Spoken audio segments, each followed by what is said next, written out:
เป็นน้ำผึ้งด้วยบ่หวานขึ้นน้ำผึ้งเลย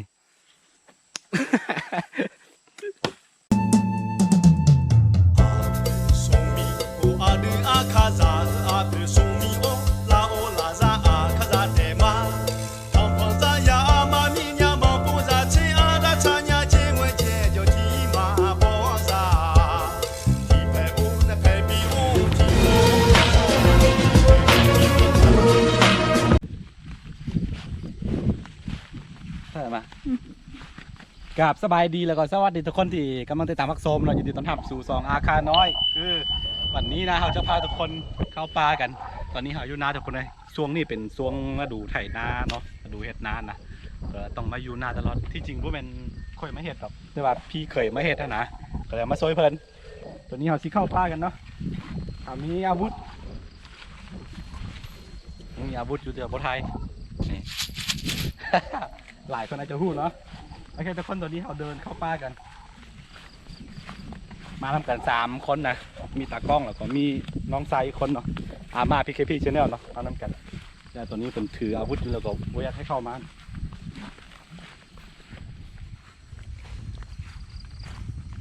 ช่วงนี้ฝนตกพี่น้องเลยซี่บาซี่ไปกางเต็นท์นอนปลาซี่ไปนอนปลาจาก3-4 คืนแต่ว่ามันฝนตกแล้วก็ไปบ่ได้เนาะต้องอยู่แบบนี้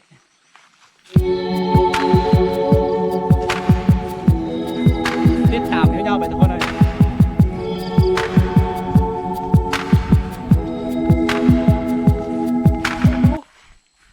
งูงูตายมาซื้อปะงูเนาะมันพูดอะไรข้าวงูเป็นอย่างวะนี่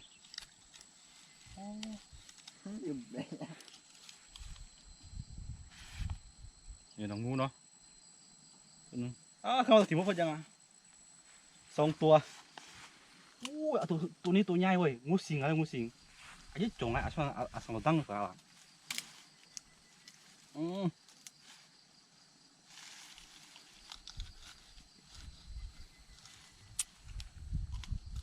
เป็นงูยังไง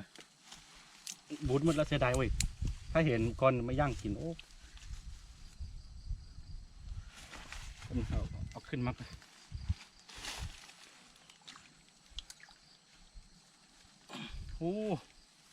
งูแสงอาทิตย์ตัวนึงแล้วก็ต้นนึงพอมาตะกล้อง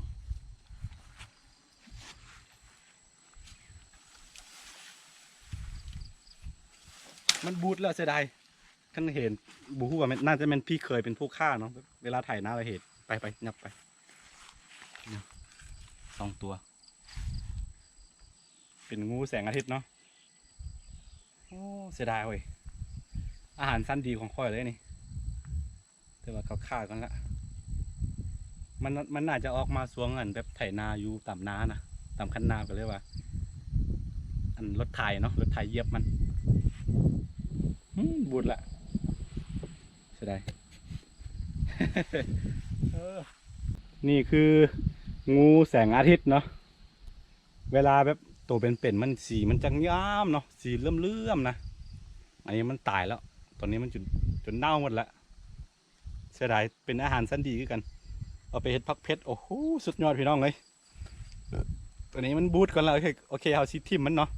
กินมาได้แล้วโอเคทิ้งไป2 ตัวไปแล้วก็ตอนนี้เอาก็ไป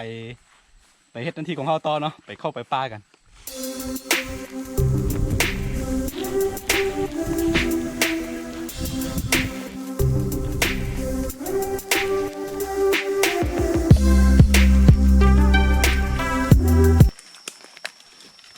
นี่คือเฮ็ดเนาะเฮ็ดชนิดหนึ่งที่บูฮู้ว่ามันอันนั้นเฮ็ดเป็นอย่างเนาะเป็นยาสั้นดีของสนหาอาฆาของคนจีนบูฮานเลยเนาะเขาจะเอาตัวนี้ไปเฮ็ดยานะคล้ายๆตัวนี้คล้ายๆเคลื่อนตัวแห่หรือว่ามงเป็นอย่างเป็นเฮ็ดชนิดหนึ่งที่นิยมเอาไปเฮ็ดยาพื้นเมืองเนาะยาพื้นเมืองสั้นดีเลยบูฮู้ว่าเป็นยาเป็นอย่างเนาะแต่ว่าเขาบ่ค่อยบอกนะแต่ว่ามันสามารถไปเฮ็ดยาปวดพยาธิได้หลายๆชนิดนะตัวนี้เนาะเดี๋ยวสิไปถามแม่อีกทีหนึ่งแล้วก็จะบอกมันจะมี2 สั้นนะตัวนี้แล้วก็ตัวนี้3 สั้นอันนี้ก้านมันตัวนี้นี่สั้นดีเลย คือก่อนที่ไปเฮ็ดยาเนาะแบบล้างให้มันสะอาดแล้วก็ไปย่างให้มันแห้งๆแล้วก็จึงไปเฮ็ดยาเนาะเดี๋ยวซีบล็อกอีกทีหนึ่งในคลิปหน้าเนาะตัวนี้ครับโบฮูว่าเป็นยาคู่กันได้ปะเดี๋ยวถามแม่ก่อนว่าเขาควรบอกหรือบ่บอกเนาะนี่เนาะคือบางอย่างความเสื่อของชนเผ่าอาคามันบ่แม่นว่าเขาบ่อยากบอกเนาะความเสื่อของชนเผ่าอาคาหรือว่าชาวจีนเนาะเสื่อกันว่าแบบยาชนิดใดก็แล้วแต่แบบถ้าแบบผู้คนแบบฮู้จักหลายเป็นจะกลายเป็นแบบพืชธรรมดาไปเลยนะมันเป็นยาดีเนาะเพราะฉะนั้นต้องแบบบางอย่างเขาก็บ่ค่อยเปิดเผยบันไดนะอันนี้เป็นความเสื่อของชนเผ่าอาคาแล้วก็ชาวจีนเนาะเสื่อแบบนี้เนาะเขาบอกว่าเป็นยาแต่บ่บอกว่าเป็นยาดีชนิดใดเนาะอันนี้วางๆทุกคนเข้าใจกันโอเคเนี่ยเขาที่ห่อไว้เดี๋ยวขากลับเอามาอีกทีขากลับเดี๋ยวมาเอาไปย่างแห้งเลยเนาะ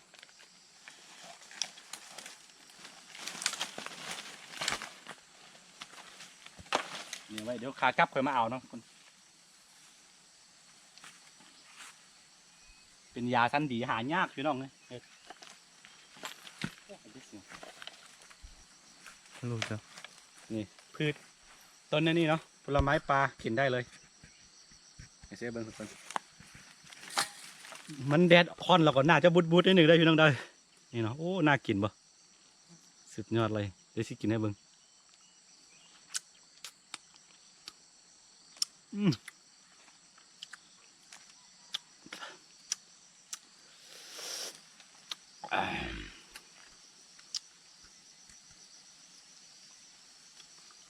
ผลไม้ปลาคือทุกคนเวลาเข้าป่ามันนี่อาหารกินหรือว่าอาหารกันกินหรือแบบไอ้ร้ายชนิดนะกินได้หมดเนาะบ่มีอดตายเนาะจะตายอย่างเดียวคือ เจอไข่ยุงบอไข่ปลานั่นแหละแล้วก็เจอสัตว์มีพิษแล้วก็กัดโดนกัดประมาณนี้เนาะถึงจะตายอดตายบ่มีแน่นอนปลาในบ้านค่อยเนาะอันนี้ก็ไม่ได้เป็นปลาลึกเป็นอย่างก็เป็นปลาไผ่โอ้สุดยอดเลยน้องเอ้ย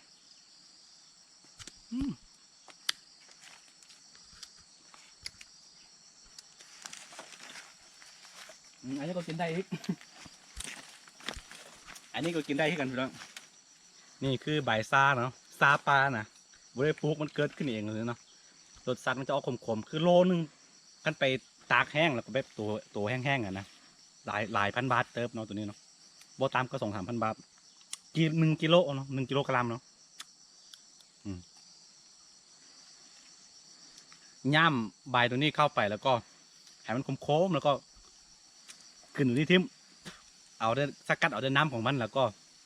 กินน้ำใสๆน้ำธรรมดานี่เนาะเข้าไปโอ้โหโคตรหวานอีหลีน้อง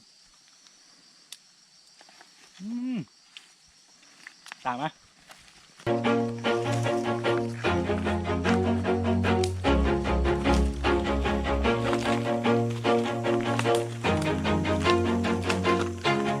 Always do it on my own, so I gotta get through it. And the only thing I know is to love what I'm doing. Never give up, never slow, till I finally prove it. Never listen to the no's, I just wanna keep moving. Keep my head up when I act, head up that นี่ทุกคนนี่กินได้เลยอ่ะเนาะสุดยอดทุกคนเนี่ยอู้น่ากินสุดแดงเหลืองๆไว้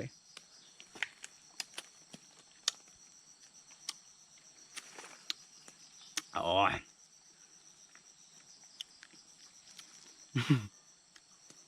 ขอกับสีเสื้อ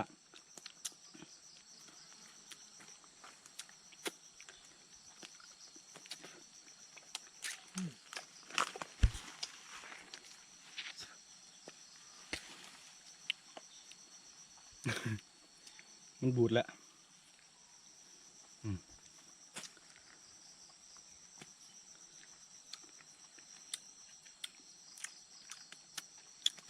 มื้อนี้เอามาครับอามาพีเคพีชแนลเนาะพี่เนาะเป็นอ้ายของข้อยเองเป็นน้องไซ หลายคนจะสับสนช่องอามาพีเคพีเนาะท่านผู้ใดบ่ท่านติดตามก็อย่าลืมเข้าไปกดติดตามอามาพีเคพีตามนี้เนาะคืออยู่บ้านค่อยมีซาปลาหลายนะมึงไหมอันนี้คือซาปลามันเกิดขึ้นเองตามธรรมชาติเด้อ บางต้นก็เป็นแบบ3 นิ้วเนาะสูงๆขึ้นไปเก็บเอาในราคาแพงสุดคนจีนก็มาซื้อโอเคทุกคน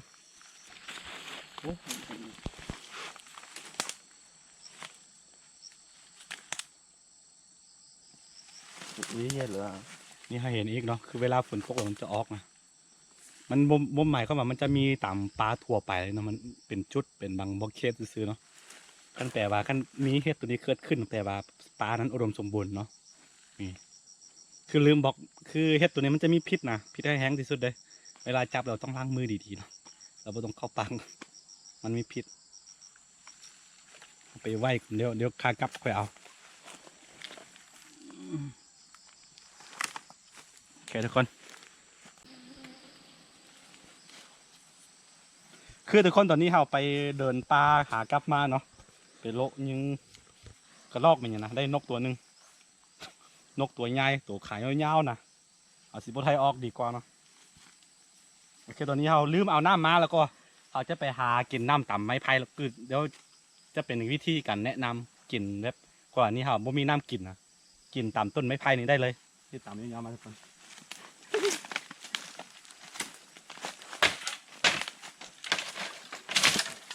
ต้องเลือกเอาตัวใหญ่ๆนิดนึงเนาะคือแบบนี้มันเนี่ยแบบนี้มันจะบ่มีน้ำเนาะต้องเบิ่งเอาตัวหนอไม้ตัวอ่อนๆนะตัวหากออกไม้ปีนี้บ่นะเขาจะเฮ็ดทอแบบนี้เจาะแล้วก็ดูดเอาเนาะวิธีการหาง่ายๆตัวนี้บ่มีตัวนี้บ่อาจจะลองตัวนี้เบิ่งเนาะอาจจะลองเจาะตัวนี้เบิ่งมามองพี่ตะกองเจาะแล้วก็เอาตัวนี้เอาท่อตัวนี้เอาเข้าไปแล้วก็ดูดเอาเนาะ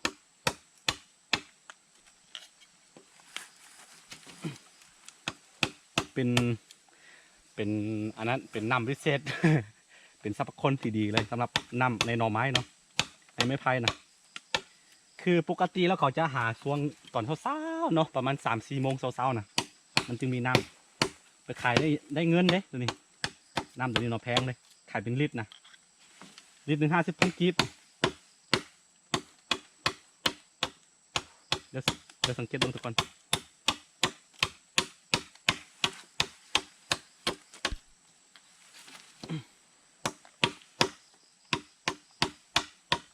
นานพดที่ต่ำย่อๆไปแล้วทุกคนเด้ออาศัยเวลาหนึ่งจะมาเนี่ยเห็นออกมาแล้วเป็นตะกล้องไฟแท้นี่เนาะ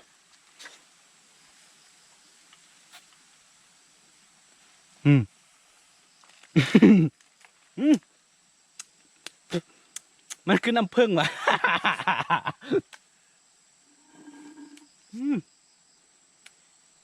คือน้ำผึ้งอีเลียวมาแม่ตะกองมาหมอพี่เนี่ยคืออยากให้กล่องนี่ครับกินมันได้เนาะเป็นน้ำผึ้งด้วยบ่หวานขึ้นน้ำผึ้งเลย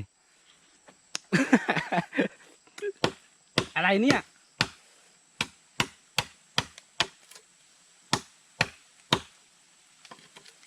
โอ้น้ำผึ้งชัดๆ เนี่ยเป็นน้ำผึ้งด้วยบ่เห็นปะ แม่น เนี่ยเสียเบิ้งเนี่ยแล้วซิโจ้เข้าไปจะนี่นี่น้ำผึ้งชัดๆเป็นตะกองออกมาพี่นะ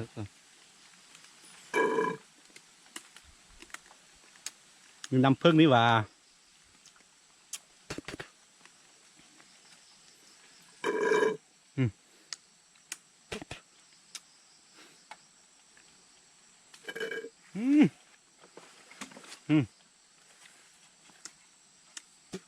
น้ำผึ้งพี่น้องไงเอาตะกล้องครับอันนั้นลองซีเบิ้งดูซิมเบิ้งเอาให้ซิมไป เป็นได้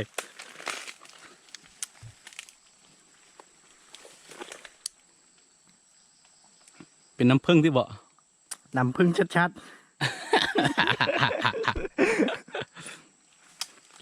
ตัดลงไปนั้นลงเลยนึงนี่แหละคือน้ำพิเศษจากไม้ไผ่บอกกล้องตัดออกไปลุม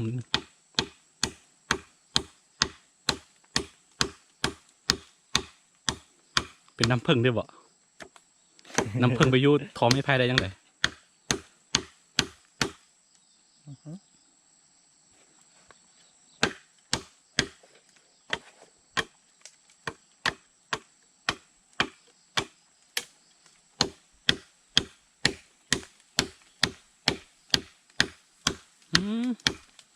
น้ำผึ้งชัดๆนี่ว่า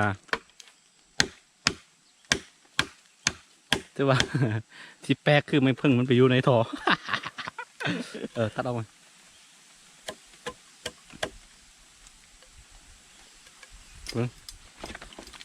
นี่นะน้ำผึ้งอีหลีทุกคนเป็นน้ำผึ้งแท้ๆนี่แหละเห็นบ่เอาดูดเบิ้งรสชาติเป็นยังไงดูดแล้วก็เอาลงปล่อยนี่นะเป็นน้ำผึ้งแท้ๆพี่น้อง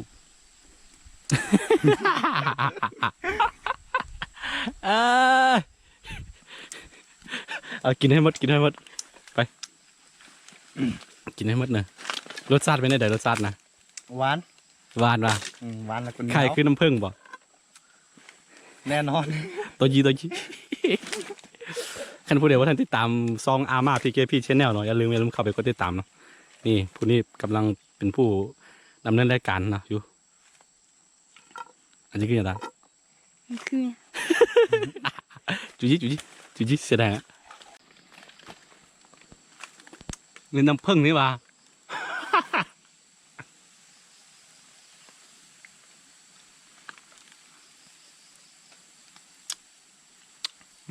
น้ำผึ้ง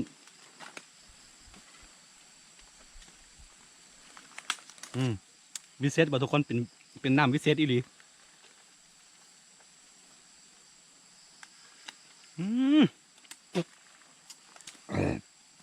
แขนคอ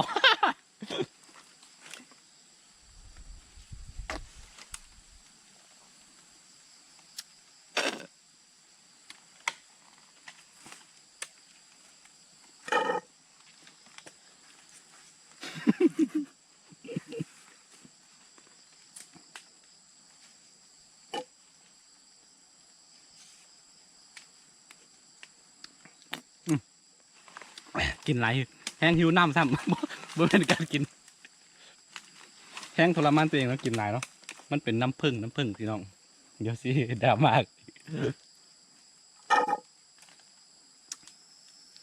โอ้น้ำผึ้งนะน้ำผึ้ง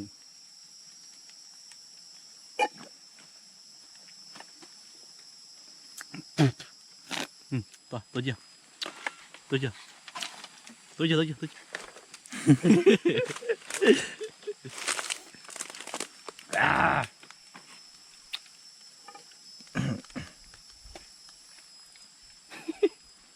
จีบยัง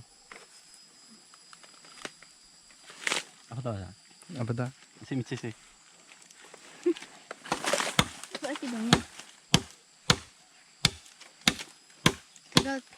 ก็เกิด เนี่ยนี่แหละทุกคนลองไปซอกเห็ดที่บ้านเบิ่งเด้อนี่เป็นน้ำผึ้งอีหลีแต่บลบบีจะแบบมาน้ำผึ้ง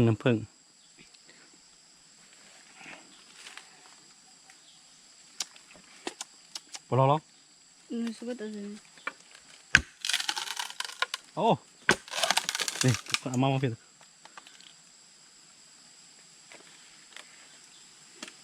ลองไปหากินเบิ้งแล้วลองไปหากินเบิ้งเธอบ้านเนาะน่าจะมีขึ้นกันแขนคอเดี๋ยวนี้คอเหนียวไปมัด โอเคทุกคนตอนนี้เราชิกลับไปเที่ยงกัน